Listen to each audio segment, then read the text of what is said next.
He's asking you to pay more so that people like him can pay less. So that people like me pay less.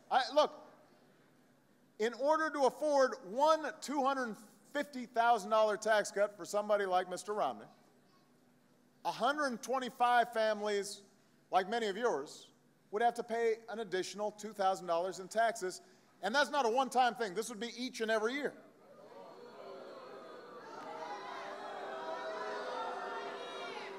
Now, I just want you to know, this study was released yesterday, so his campaign was asked about it. Well, what do you think? So, well, first they said, well, there's a liberal organization, despite the fact that it's headed by an economist who worked for George Bush. Then they said that the study failed to fully take into account the massive economic boom that would come from cutting taxes on the wealthiest Americans and the biggest corporations. Because we all know how well that worked out the last time we tried it.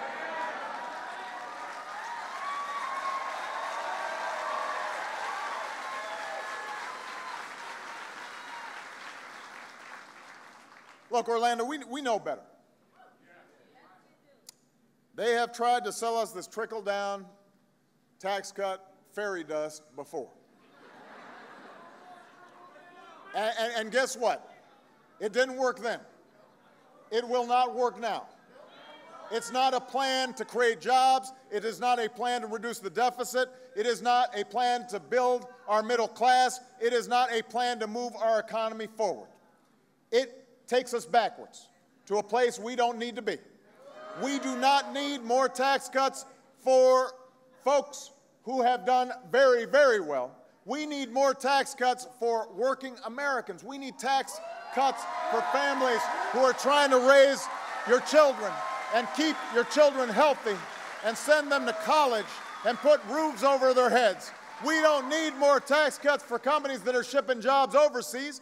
We need tax cuts for companies that are investing here in Florida and here in the United States of America, hiring American workers, sending products around the world stamped with those proud words, made in America. That's what we're fighting for. That's the choice in this election, and that's why I'm running again for President of the United States of America.